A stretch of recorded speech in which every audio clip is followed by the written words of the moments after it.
Welcome to Valley to Vietnam. My name is Bob Tribe, and today I'm interviewing Bill Blaylock. Bill, welcome home, and thanks for being here today. Thank you very much. Bill was in the Army in the late 60s, and we're going to tell his story today. So, Bill, you were born in Memphis. Yes, I was. Yeah, and we're a close personal friend of Elvis, or no? Well, I like to tell a little story about that, but I won't on video. Okay. Yeah, well, that's a place I've always wanted to visit. And then you moved several different places, but in 1955, your family moved to California. Yes. And specifically to Covina. Mm-hmm. And you grew up there, pretty much. Yes. Grade school and high school. And what was growing up in Covina like? Well, first we moved to Southern California because my father, after returning home from the Second World War, was stationed at Fort MacArthur, which is in San Pedro, California.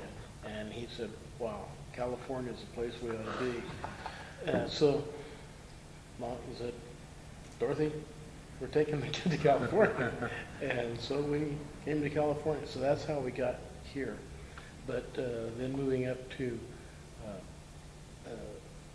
Northern California, well, I'm back up there in Southern California as a kid growing up, it was fun. The elementary school was a block away, and there was an abandoned orange grove across the street, and so us kids would play war each day with rotten oranges in the orange grove, and until somebody got hurt. Right. We played until Mom called for dinner. Yeah. But so it was a fun time. A lot of people don't realize that here in the 50s and early 60s, places like Orangevale and Citrus Heights were huge orchards. Yes. And we would load up our cars, mostly convertibles, with oranges and attack one another, attack people we didn't even know. Sure. So I kind of get a feel for that terrain. So you went, 1 year to junior college, or? Yes, I went to Mount Sac Junior College, Mount San Antonio Junior College, and I was excited about aviation, and my parents were kind enough to figure out a way to pay for some flight lessons when I was in senior in high school. Oh. So I had about 10 hours of flying time. And so I studied aviation at junior college, and hoping to be a airline pilot. Okay. But that changed later on. Or fly F-4s in Vietnam. Exactly. Yes. Yeah, exactly. And so you also worked while you were going to school, and where was? Yes, I worked. I had a friend, a family friend, who was a manager at a local mortuary. And so he got me a job at their sister store, I guess you call it, right. In West Covina. So yes, I was a night attendant at a funeral home, Custer Christensen Funeral Home in West Covina. Oh, one of my good high school friends, he had that same job here. Really? So, in a place we'd hang out. Yeah. It was a pretty good job. Most of the time I got to sleep. Yeah. But my job was to answer the phone when it rang at night, and then call the boss, and he and I would go down to the home or wherever and retrieve the body and bring it back, and then he would start embalming, and I was offered to watch and assist if I wanted. So I considered that as a career for a little while, but then no. Right. But there's some fun stories about working in a mortuary. Sure. You once you were no longer in college, you knew you might be drafted, and so in 1967, you talked to your draft board. Yes, I knew that I was probably going to be drafted somewhere around June or July, because they had a number system then based on your Social Security number. And so I wrote them a letter, the Pasadena Induction Center, and asked if I could be drafted sometime in September so that I could have the summer after junior college semester to be with my friends, etc. And so my answer was, my letter was answered with a yes, report September 4th. So that was yeah. indeed September. Well, it's good. I mean, a lot of times they don't give you a break like No. that, so that works. And you had mentioned something to me about how a friend of yours had joined the Air Force and was trained as a mechanic. Right. And so when you were choosing a service, an Army was an easy choice for you. And why don't you tell that story there? Okay. Well, of course, the draft is a 2-year obligation. Right. And an enlistment is a minimum of 4-year obligation. So That's my pretty- friend Tim, who's still my best friend today, he wanted to be an aircraft mechanic. So he said he wanted to sign up for that. And they said, well, on the application, I said, well, you need to put down 3 requests for schools. So the first request was aircraft mechanic. Right. Second request was something else, and I think that he looked and he said, okay, well, munitions technician was third, so he put that as third. Well, of course, he got his third choice, and he was sent to munitions school, and where he learned to assemble, fuse, and defuse bombs that they boy. loaded on the aircraft in the Air Force. Did he go to Vietnam or Yes, Thailand? he Or? did. Yeah, he was in Vietnam and Thailand and a couple other places, Yeah. but they load up F-4s and send them Right. our way. So essentially, you served in the Army from September 1967 to September of '69. Yes. And you went to basic training at Fort Ord. How was that? Well, basic training was a shock for me. Right. I was an overweight kid, still am. Not Doing too much okay. changes, but in high school I was in the band and had friends and we did a lot of things, and of course all of the football games, all that stuff. But when I got to basic training, I was 189 pounds. When 8 weeks later, when I graduated basic training, I was 169 pounds. Okay. So Yeah, I saw that. You know, people, the skinny guys would gain muscle and the heavier guys Yeah. would lose fat. yes, So we all that's just ate the way it same worked. thing and did the same work. So Yeah. it's amazing how that worked. But it was fun, and I did learn an awful lot, not just how to run and march and Right. stupid stuff. But I like, in the book I told a story about trying to get over the wall and the obstacle course. And I just could not climb that stupid It's tough when you're wall. heavy.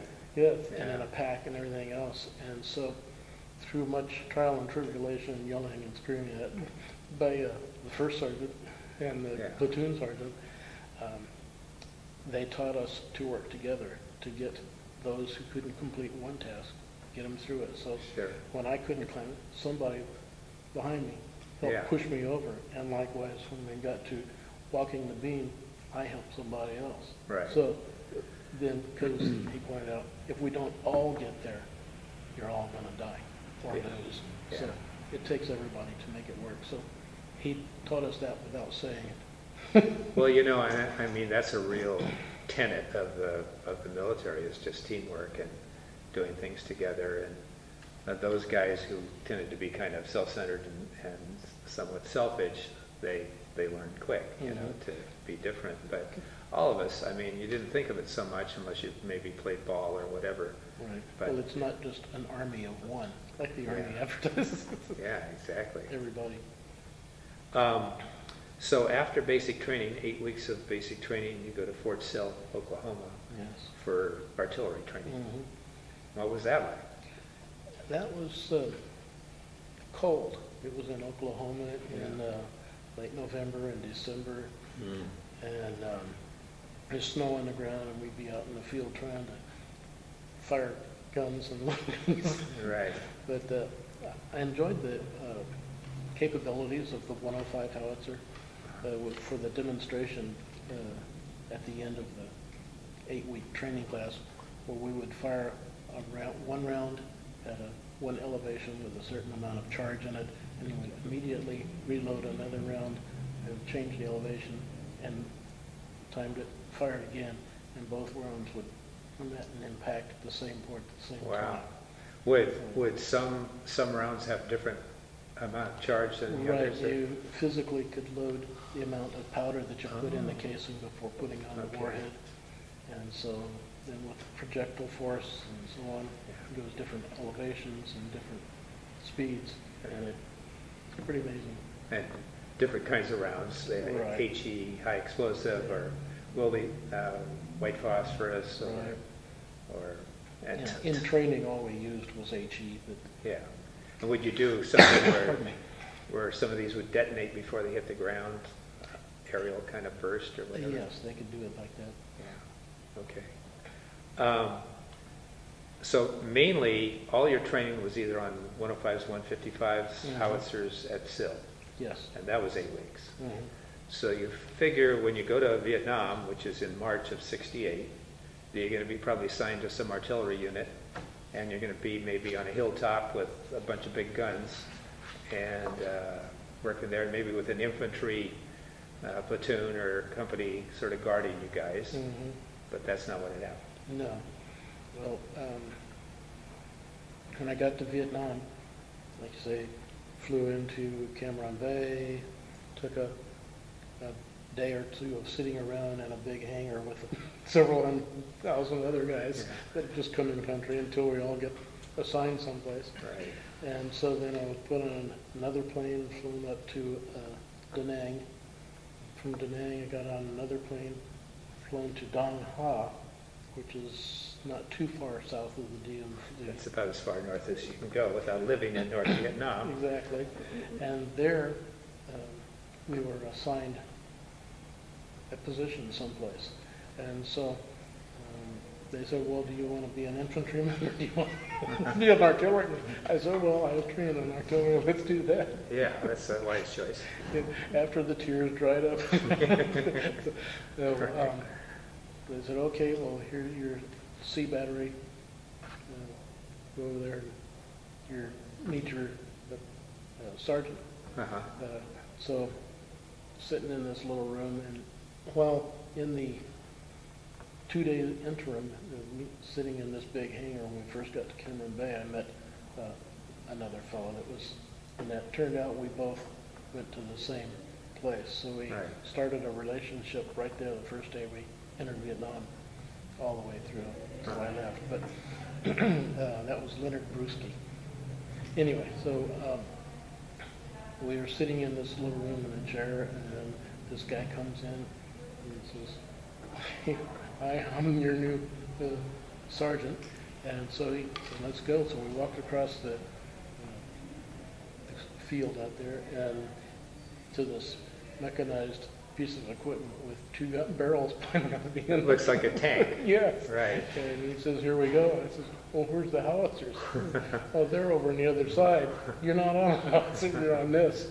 So we started our day of training there, figured it all out, and we were in training by him from there on out. Wow. The next morning we had a mine sweep and first thing in the morning and riding down the road in Vietnam. How long did it take you to become, proficient with this new weapon system?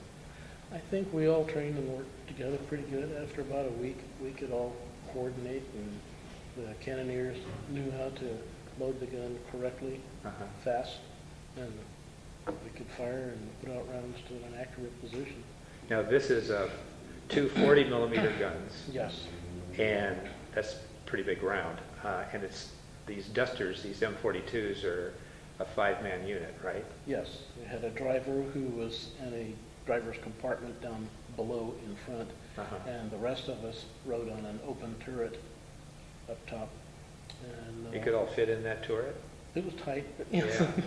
but the cannoneers had a little kind of a jump seat thing that would fold down when we were Okay. riding down the road, and then they could stand up to when it came time to load the guns and retrieve ammo. Okay. And if we got into a firefight where we were parked or stopped, then the driver would actually get out, leave his safe position, and come back and start retrieving ammo to hand up to the Okay. cannoneers, so they wouldn't have to leave the turret. So there's a crew chief, Mhm. and he does have another function besides Yes, just being in charge. It's kind of a funny machine. It's the old anti-aircraft pom-pom gun type thing. Right. So it would traverse left and right and then up and down. So the crew chief, who sat on the right position, would turn the turret left and right by my telling him come left, come right, whatever. And then I could raise and lower the guns as gunner, and then fire the guns by a floor pedal. And so pushed on that, and one gun would fire, and it automatically switched between the two guns. And so together they could put out 240 rounds a minute, which was a lot of ammo for a 40 millimeter gun. So you're the gunner, Yes. and you raise the guns up or Correct. down. Yes. The crew chief is in charge of the group, and he can traverse the guns. Right. The cannoneers are the loaders, Mhm. and the driver sometimes becomes a third loader. Right. And let's see, is that the whole crew? Yes, just the five of us. Okay. And the driver, the squad leader, and myself all had communication helmets, Headsets. so we could communicate with each other. So then the squad leader would tell him, drive us over here or back up or whatever, Yeah. and so forth. When the gun's firing, can you still hear each other? Somewhat. I do have a bit of deafness to I'll this bet. day from that. Yeah. You guys never had earplugs or anything like No. that? I mean, do you think guys who were working howitzers, did they have any kind of earplugs? You know, I don't think so. I've never Yeah. talked to anybody that had. We didn't in training school. Why would we? Yeah. It's funny because we'd just take the filters out of cigarettes and stick them in our ears. Exactly. And, yeah, nothing was provided. Yeah. And so, Of course, Yeah. the VA, thankfully, is taking care of that for guys today. right, 'cause With those hearing aids, and of cost course, about we $5 all have grand. tinnitus. Yeah. You always constant tone in your ears. Right. So, You know, go ahead. if I can, funny story about that, the comm sets. uh-huh, Leonard, my buddy that I first met, right, became the driver when Norman transferred home. And so Lynn was always kind of a hot rod kind of guy from Michigan, and so this Duster is an automatic transmission. It was just kind of a low and high gear type thing, and it would just run up to about 45 miles an hour, which is pretty quick for a 13-ton piece of equipment. okay, Anyway, one time we had an observer come along with us.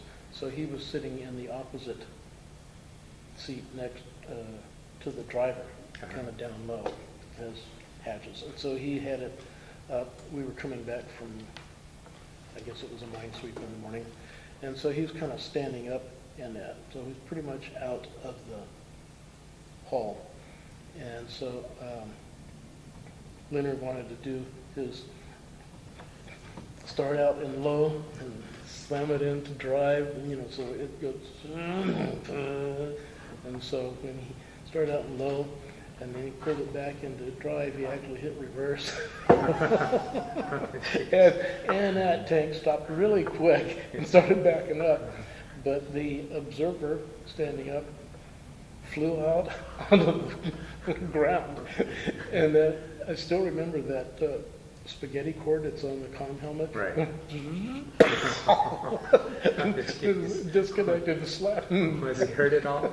No, but he proceeded to cuss and rant and rave, and Leonard almost got busted for that. Was he a senior guy? Was he an NCO or an officer? He was NCO, yeah. Yeah. About a U-7 maybe. Yeah.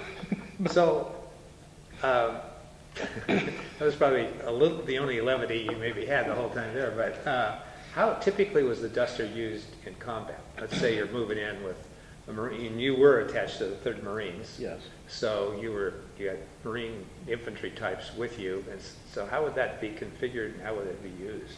Well, the Marines conducted morning mine sweeps of the roads to clear everything up for commerce.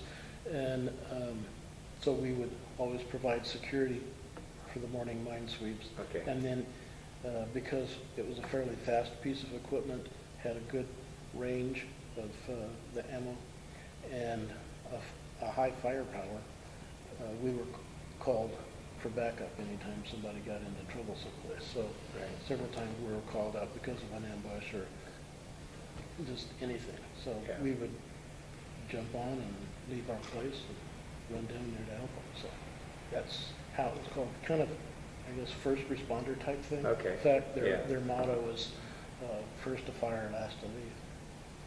So we weren't quick. And you would be susceptible to RPGs, rocket Propelled grenades, and if you got hit by one of those, I take it would frag the inside of that thing. Yes, it would decommission the inside because there was, of course, the engine is air-cooled engine in the back. Right. And inside was the mechanics of the turret, and then forward was the driver. So it would disable any one portion of that, eliminating the use of the equipment. Did they ever fire RPGs at you? A few times, but fortunately they weren't that well guided, I guess, or wow. Maybe if somebody is firing one under fire themselves, they tend to jerk the trigger and leave rather than aim and fire. Would any of the infantry weapons that they fired at you, would those penetrate at all?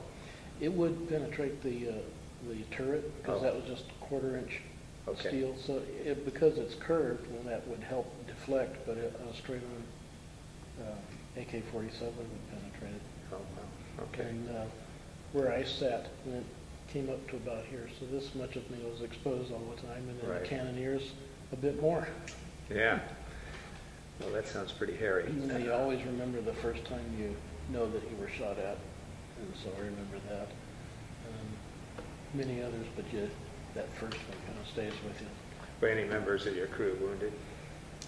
Yes, our sergeant was wounded in a battle just not too long before we got there. In fact, had to leave to go to his Purple Heart ceremony, but it wasn't enough that he had to go home. Okay. Not one of those really perfect wounds. You talked about your time there, and like most soldiers, you said that all you thought about was finishing your tour and going home.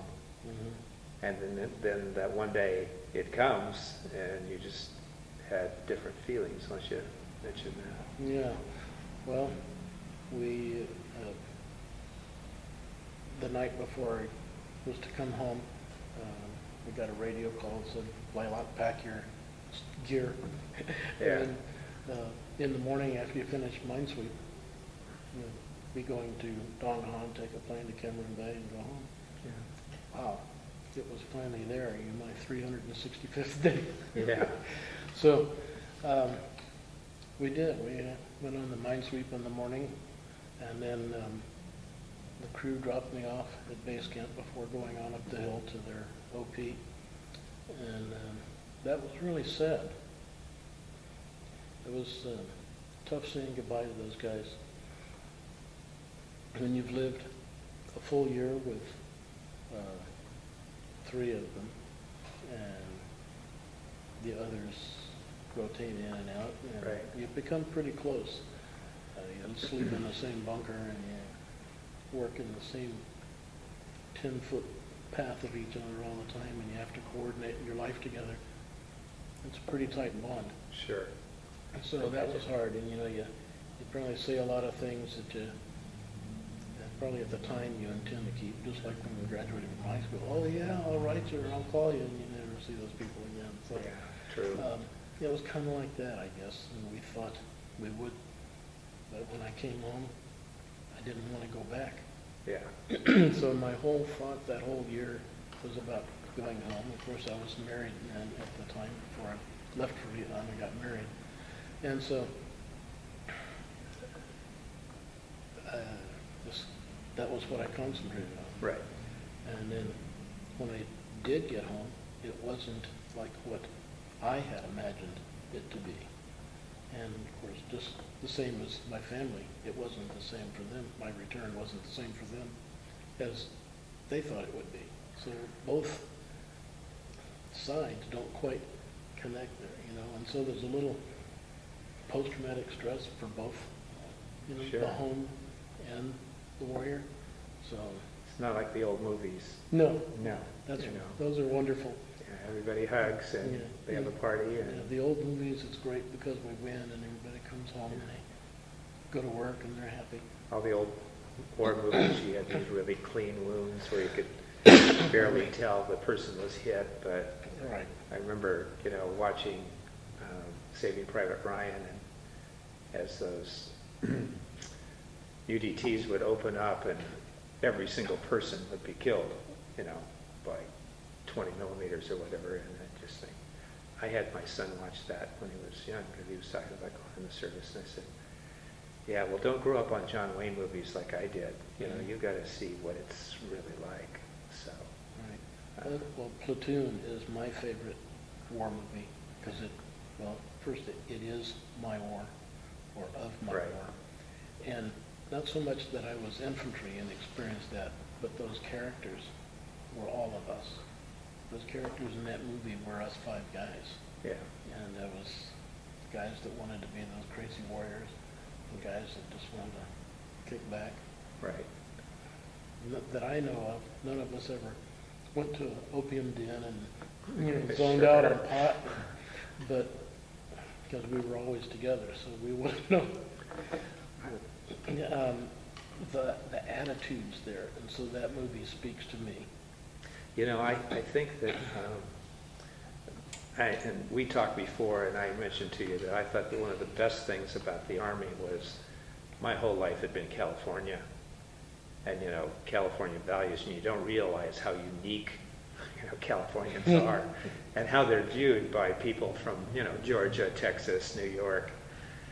And suddenly, you know, being surrounded by people from almost every state and learning all the differences, I thought that was fascinating.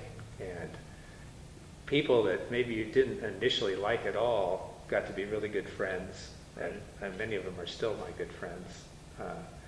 But we're not anything alike except sharing that, you know, military experience. It is a special experience when you can connect with somebody after so many years. Yeah, With your friends there.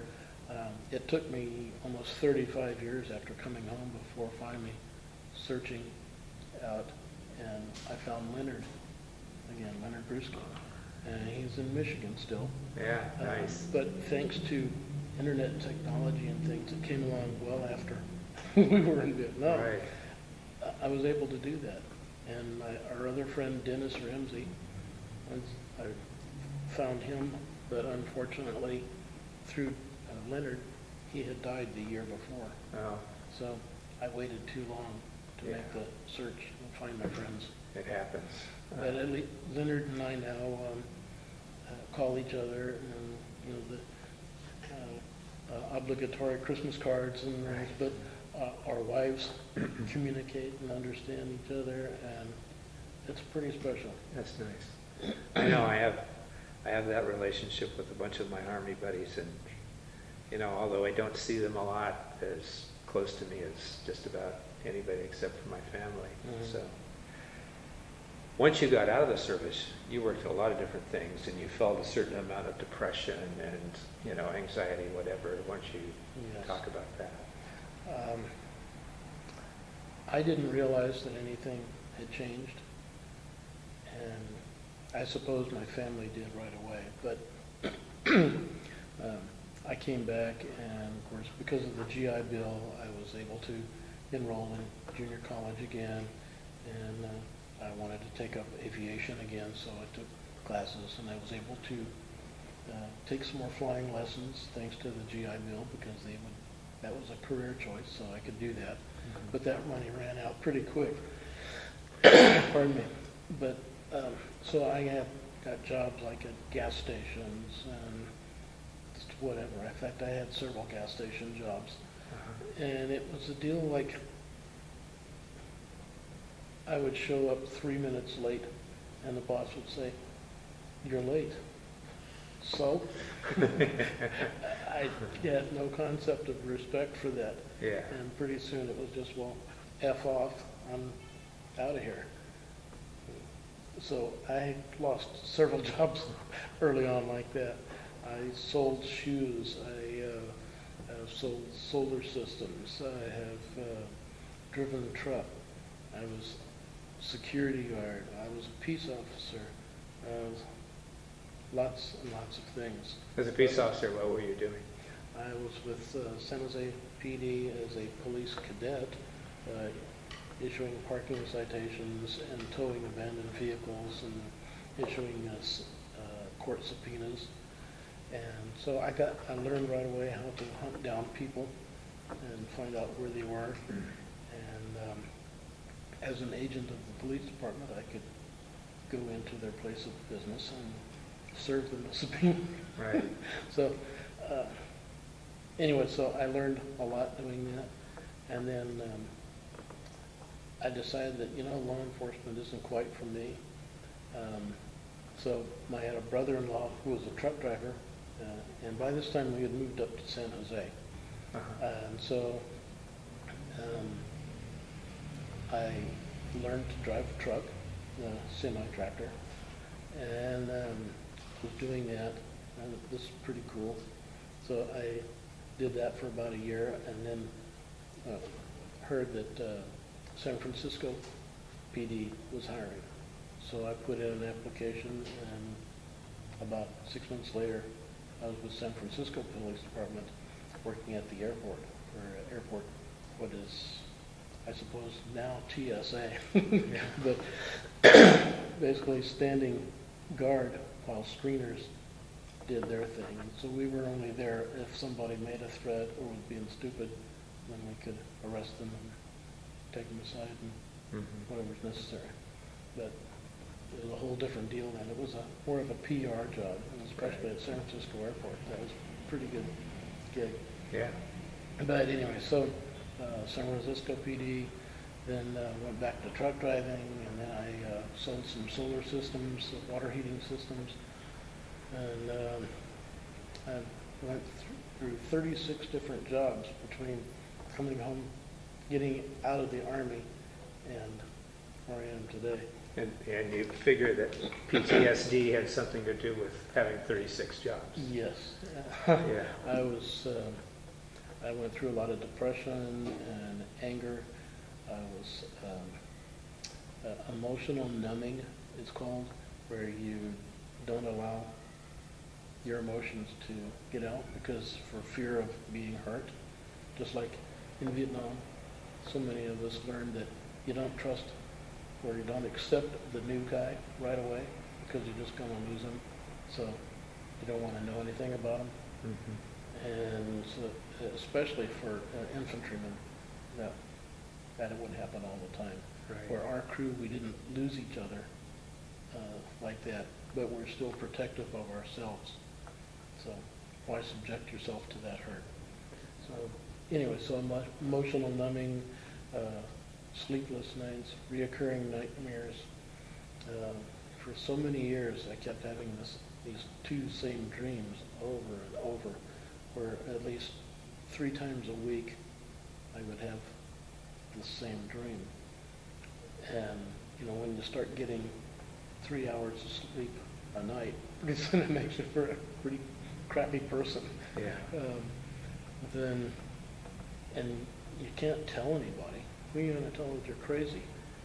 But at some point you sought help. And when did you find some help? It was about, I guess, late 1990s. I started recognizing something really isn't right. I was angry all the time, and uncomfortable with the surroundings. I was always hypervigilant, noises and things. I jumped and turned and startle effect. So I was talking to some fellow that happened to be a veteran service officer, VSO, for Sacramento County. And he said, what I'm seeing in you, just talking now, there's stuff that can help. You know, screw you, help with what? So we talked a little bit. So it took a couple of years before I thought, okay, maybe there is something. Yeah. So I contacted it's called the Vet Center, VETCENTER, of Sacramento, which was then out on Arden Avenue. And I went out there and I got to counsel with a lady, and I said, you know, I just want to know what's wrong with me and if I can get better.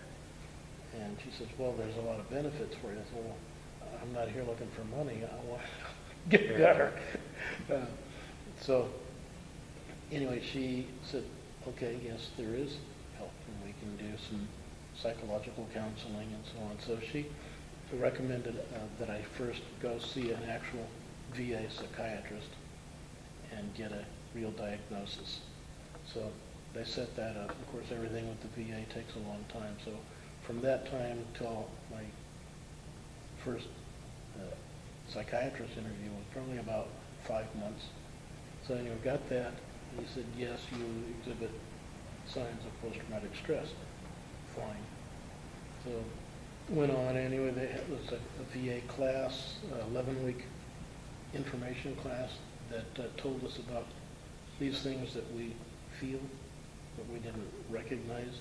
So, but once it was pointed out, oh yeah, I do that, right? No, that's not me. You know, I do that. So anyway, very good. So when we had the opportunity to explore that further or walk away or whatever, they had different programs. So I took the 6-month more intensive class, and that was no more than 9 veterans and 1 facilitator who was a psychologist or maybe a certified counselor. Pardon me. Anyway, so we would meet in a private room, and the idea was that nothing leaves that room. What we say there stays there. And so, just like our combat buddies, we learned a fellowship within that group that was very trusting. Mm-hmm. And it took probably 6-8 meetings before anybody really said anything serious. But then we got to know each other and started crying and talking, and opening up. Yeah. it was very neat. And the whole idea at the end of the class was that we would write a letter, and it could be to somebody,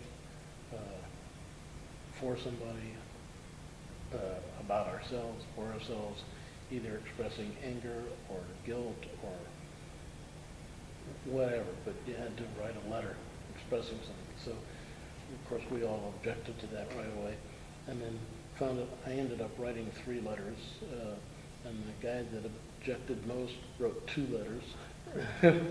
and then at that time, the program was such that at the end of the class, we would have a letter disposal ceremony where we could either burn them or some buried them and planted a new tree over them or whatever. But okay, we've got it out, and that's it. So each time we wanted to dig a little bit deeper to the core of our trauma, and I think it was very effective. And so the VA still uses that program today, and that's been 8 years since I completed that. And our little nucleus group there, we still meet monthly for breakfast. Our group met on the 3rd Friday for our encounters, and so now we have the 3rd Friday breakfast. So we just kept it going. So. In those breakfasts, will people be, real honest about how they're feeling and all that, or is it just more social? Well, it's social, but when I walk in and say, "How are you doing?" he tells me. So, we know that when we look each other in the eye and ask, we want the real answer. Just like one of my good friends, I said, "How are you doing?" And he said, "Oh, fine. I found out he had cancer, which he finally admitted to. But yeah, getting people to be real honest about their feelings is tough. Yeah, and we say, did you have a good week? No. Yeah. So, Now, after that 6 months of counseling training, did you continue that besides these, continued meetings with the no, group? we didn't have any more professional guidance. Right. They did have, the VA did provide for a, I think they called it after trauma or something, but they really were confined for space and time because there's so many guys coming in, they needed to get the primary program too. So we decided, well, we can handle this on our own. Yeah. We don't need anybody. But, so no. Okay. So besides writing 3 letters, you've written a book on PTSD. Yes. And you have a copy here? Yes, I do. And we'll probably show How nice it. of you to ask. Yeah. It's called Invisible Post-Traumatic Stress. Well, it's a PTSD stealth attack on a Vietnam War veteran. And the publisher said, oh, we need those words in there to get hits on the internet because people search stealth and PTSD. And Okay. so there it is. I would have preferred to just keep it invisible or PTSD attack on a veteran or Right. something, because I think this limits it to Vietnam veterans and Yeah. all warriors of any age, and not just warriors. PTSD is available to everyone. Yeah. If you've been in a life-threatening traffic accident, if you've watched a loved one die, been there when your parent died, a child, Women who your get home raped. was on fire, Yeah. all of that is a traumatic experience. Sure. And PTSD or post-traumatic stress is a normal reaction to an abnormal condition. Mm-hmm. So it becomes a disorder when you can't get beyond it. Right. So 3 weeks, 6 months, 2 years may be acceptable for some stuff, but when it continues and then you continue to have nightmares and flashbacks where you actually live an event in real time,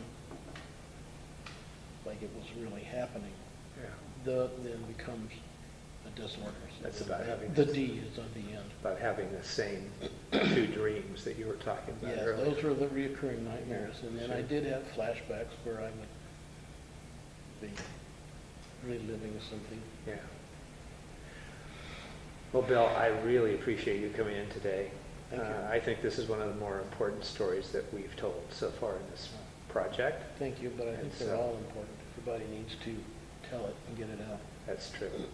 Well, some people tell more than others. Well, welcome home, and thank you very much for being here I would today. like to briefly say that because writing was so beneficial for me and therapeutic, that I've now tried to pass that on to other veterans. Uh-huh. So I've started a writing workshop for veterans. Okay. It is up in Placerville, but there are others, and it's called Veterans Voices. And we run it in like 6 meeting increments, and then take a little break and start over. There's no completion, no graduation. Okay.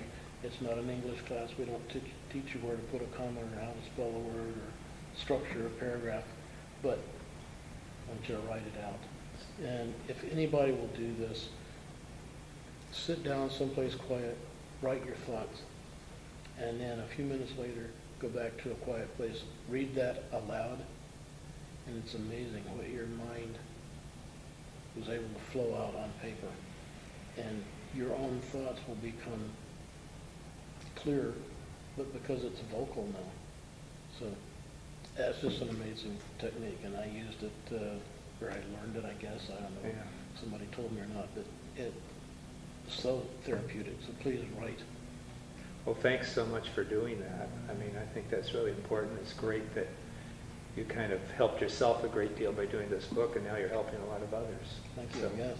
I was really impressed that the deacon at our church is a retired two-star general from the Air Force. Okay. And so knowing his background, I asked him one night if he would read my manuscript. And he said, sure. So then that sometime in the next couple of weeks, he would get through it. So that evening, he said, well, I'm going to sit down and spend a few minutes here with Bill's manuscript. He said he couldn't stop. He read it all the way through. Wow. That was exciting for me. So he ended up writing the foreword for my book, and the publisher is Pretty Road Press, and yada yada. Well, thank you. Thank you. Well, today was a very special guest, and thank everyone for being with us on Valley to Vietnam, and we will see you next time. Good Cool. job.